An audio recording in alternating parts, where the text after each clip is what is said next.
Hey guys, how's everyone doing? This is Sir Jedi Sentinel, and welcome back to Sentinel Reviews. Today marks the end of an era. We are saying goodbye to a long-running staple of my channel, and one of the major reasons why I started my channel in the first place. Today, we are looking at the Orphan Quartet, the 12th and final release in my favorite Doctor Who spinoff, The Diary of River Song. Released in August of 2023 and directed by David Omani, the Orphan Quartet stars Alex Kingston as River Song and features Camille Kadiri, Nina Toussaint White, and Nicholas Briggs. As always, there is a blanket spoiler warning in place because I do these unscripted, so I may possibly decide to talk about spoilers. If you do not wish to be spoiled, then in the description box below is the link to Big Finish's website where you can purchase The Diary of River Song Series 12, The Orphan Quartet. And this set, like all others, consists of 4 stories. One thing I just found out while getting everything ready to shoot this review is that even though it is a single jewel case again, like the way Big Finish has converted all their other releases, on the download, not in the Big Finish app, but like if you download the MP3 file, this set actually did individual covers. And I'm going to, while I list the stories and their writers, I am going to plaster them across the screen. Mainly because I no longer do these like I did those first 7 releases, where I would do individual segments for each stories. So anyway, the stories we have in this set are The Excisemen by Lou Morgan, Harvest of the Crotons by James Goss, Dead Man Talking by Tim Foley, and The Wife of River Song by Lizzie Hopley. So, on the whole, The Diary of River Song Series 12 is a pretty strong set. I wouldn't say it's one of my favorites, but it might be recency bias, but I would say it's definitely top 5 material for sure. Like, I think if I had to rank them right now, number 5 would be Series 5. Number 4 would be Series 12, The Orphan Quartet. Number 3 would probably be Series 6. And then tied for first place would be Series 12, Series 2, and Series 11, Friend of the Family. There is a really interesting overall theme to the series. Sadly, I don't think the stories themselves leaned enough into it. Like, I didn't learn what the theme really was until the behind-the-scenes content. The premise of the Orphan Quartet is that this series takes place in River's timeline right after The Angels Take Manhattan, Amy and Rory's departure story. So River has effectively lost both her parents. She is an orphan, and in a way, throughout these 4 stories, she is meeting other people who were orphaned in various other ways. And the set itself is ultimately a meditation on loss and grieving and coping and moving on. David Omani, like I said, is the director of this set. He seems to be a new director. This is the first thing I've seen his name attached to. And he does a stellar job. I enjoy Ken Bentley's direction. I believe he directed all 11 previous sets. I am not double checking at this moment. But I do have to admit, after seeing him direct so much stuff, because he does a lot of directing, I do have to admit his style is kind of stale. He's still a great director, but after seeing his name attached to so many projects, his style is kind of stale, as I just said. And I feel like Omani has a different vision, has a different approach to directing, which makes this set really vibrant, and I have to admit, gives Alex Kingston some of her best performances across this entire series, especially in the last 2 stories. Once again, she is great in this set, but in those last 2 stories, she really goes above and beyond in terms of performance and gives us some of River's greatest character work. So, the stories themselves, how do I want to approach this? I'll just go in order. The Excisemen, there we go. The Excisemen, on the surface, is River Song doing the tried and true genre of Doctor Who. The base under siege story. Where the Doctor and company find themselves trapped in a single location and something, the antagonist, is on the outside trying to get in for whatever reason. These were really popular during Patrick Troughton's era as the Second Doctor, and they've popped up time and again throughout the series. Some good examples include the Moon Base, a Second Doctor story, as I just mentioned. Trying to think, because there was a ton of these. Midnight, the 10th Doctor story, is really good. What else is there? Again, there is a metric F ton of these, sorry. But yeah, so this is River's take on it, and it's really good. River finds herself in England. In the behind the scenes feature. When did they say this takes place? Not important. And she finds a village besieged by creatures known as the Excise Men.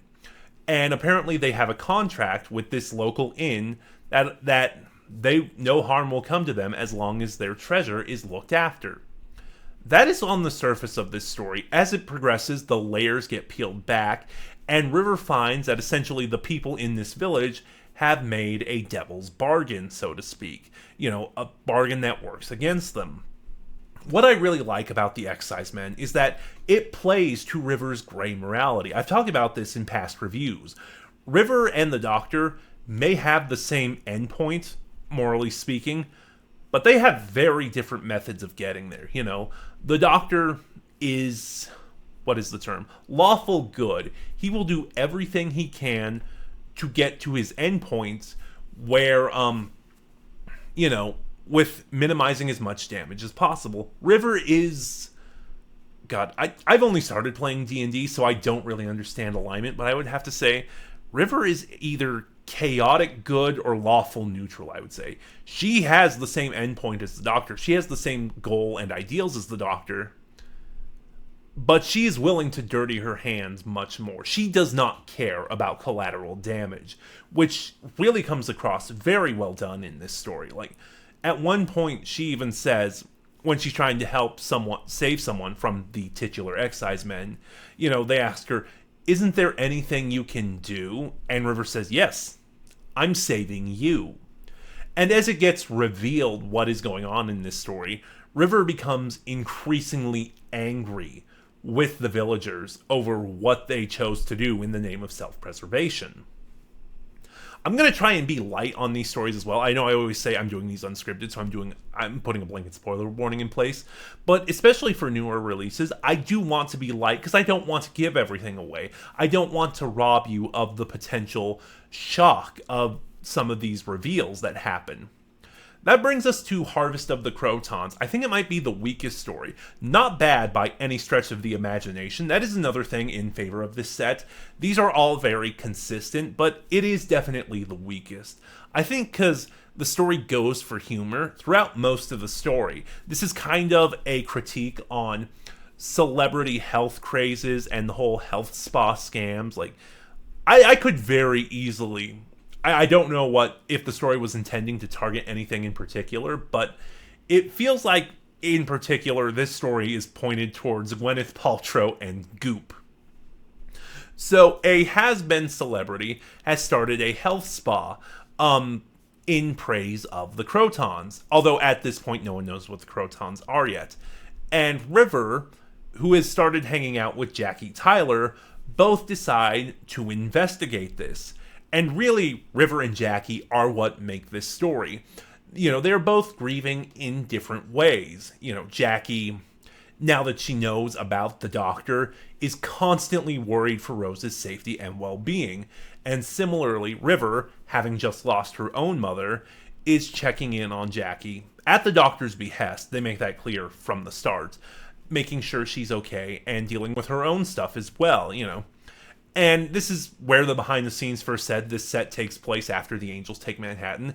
And it really plays well here, Jackie is a mother in search of a daughter, and River is a daughter in search of a mother. In several ways, both of them have been orphaned, and both of them are sort of leaning on each other as crutches as they try to process their own grief. I know I'm making it sound like Rose dies. Of course, that's not what happened, but Jackie doesn't truly understand what traveling with the Doctor is like, and she's only seeing it from the outside. This is also an interesting story too, because again, this is, I think, Big Finish's second time featuring the Crotons. The Crotons were a monster in one of Patrick Troughton's final stories. They were in his final season, and it is regarded as one of the worst stories of the Patrick Troughton era. Not the worst story in all of Doctor Who, not even the worst story in Classic Who, but it's one of the worst stories of the Patrick Troughton era, and one of writer Robert Holmes' worst stories, partially down to the design of the Crotons, which are effectively used here, I do want to say. I think not having to look at them, which that is the one sticking point. Everyone says the design of the Crotons is a bit naff. And I think not seeing them works here. And the fact that they are, quote unquote, because this is an audio, off screen for most of the story helps as well. Because it slowly builds up to the reveal of the Crotons, which I think works well. And, I think ultimately Jackie being the one to stop them is another genius move. River, when she realizes what the Crotons are after, and she helps Jackie realize her own potential and stop the Crotons. Even Jackie herself kind of says, I don't remember the wording exactly, but she says, I was, with Rose gone, I was kind of in a rut, and you helped me get out of it. That brings us to Dead Man Talking, a really good story, one of the contenders for one of the strongest stories in this set. And one that I'm kind of mad at the summary about. So River shows up at a dilapidated old mansion where, after a war, a woman has lost her son, and she is trying to rely on a psychic to help commune with him. And the scenery and the sound design and the dialogue and everything all makes it seem like this is around World War II. But the plot summary says, no, this is in Earth's future. This is kind of one of those post-apocalyptic war situations. And I'm kind of mad that the plot summary did that, because the ultimate reveal of what exactly happened, what this war was, would have been amazing. But, that being said, what this war is, we know going in, it's in Earth's future. But then, what it is and what River is doing here is still very shocking. But anyway, River, and really the actress, I'm sorry, I'm blanking on her name, who plays this old woman, Mrs. Prendergast, is the standout of this story. She lost her son Jimmy to this war that happened, and she is desperately clinging on to him, which is why she brought in this psychic, a charlatan, to try and communicate with her son through one of the last things he left behind, ultimately what killed him, so to speak. And when River realizes what's going on and she tries to save Mrs. Prendergast's life, she would rather die and, be with her, and if it meant seeing her son again. This, for the mission statement of Series 12, this is the strongest story. Alex Kingston truly gets to shine here. Also, the psychic is really good. He's just so despicable and punchable, and just it really. Here's the thing. I've really come to hate some of those for-profit psychics, so to speak. Sylvia Brown, the Long Island Medium, John Edwards. I'm about to sneeze. And ever since it became clear what charlatans they are, and, how they sort of prey on people, I just despise them. And this story is very pointedly calling them out. And I love it for that. Combined with the other things, the commentary on grief and the different kinds of grief and what it means to move on, and healthy ways to remember departed loved ones. This is truly a stellar story, as is the finale story and the finale of the series, The Wife of River Song. So, one thing that kind of surprised me about this, Brooke is back. Remember her? Brooke was a character in Series 3. Long story short, when Madame Kavarian realized River might not live up to her potential to kill the Doctor, she came up with a contingency plan to clone her. Brooke is one of River's clones, and thus River sees her as her sister. Played by Nina Toussaint White, who played Melody, I believe the penultimate form before she regenerated into River Song. It's really complicated what happened there, if you haven't seen Doctor Who. But now Nina Toussaint White plays this new character, Brooke. Brooke is in this, again, a health spa of all things, called the Hive. And when a supposed plague breaks out and Brooke is threatened to be quarantined and killed, she reaches out, she sends out a distress signal, forcing River to come save her. I want to be as vague as possible with this story because, again, what the reveal of what is going on here really shocked me, because this is a sequel to a Doctor Who story, not just a Doctor Who story, but a Big Finish Doctor Who story. And when you learn what it is, like, it's kind of just a mind-blown moment, because I truly never thought to see any kind of follow-up to that story. It's a fantastic story, when I say I wasn't expecting this, of all things, to get a follow-up, I feel like there's a negative connotation to that. I'm not saying that at all. It's one of the best stories from Big Finish, or it's regarded as one of their stronger stories, at the very least, I should say. And the fact we're getting a follow-up now, after all this time, is really good, is kind of surprising, and it works so well. There are also things here, like River meets another member of the spa, another patient at the Hive, because this is kind of a spa, as I said. And this is the titular wife of River Song. I thought they were being cheeky and it was going to kind of be a secret 13th Doctor thing. Ultimately not what happened, but through this character, God, it's so hard trying to be scant about the spoilers. Alex Kingston gives another stellar performance. That's really all I can say about this, because this is the one I want to be the most vague about, because this is the one that I think this is another really strong story that I think going in blind is really effective. So I think I'll end there. Quick story ranking, I'll say I think story's weakest from strongest is Harvest of the Crotons, what was its name? The Excisemen, The Wife of River Song, and Dead Man Talking.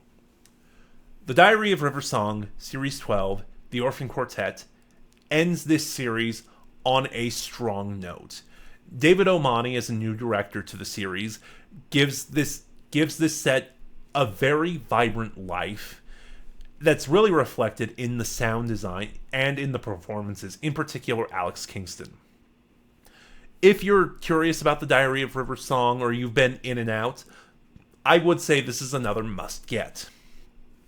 But those are just my thoughts. Have you heard the Diary of River Song, Orphan Quartet? What are yours? Start a conversation in the comments below. Remember to like, comment, subscribe, click the bell next to subscribe to get notifications when I upload. This is Sir Jedi Sentinel, and I'll see you guys next time.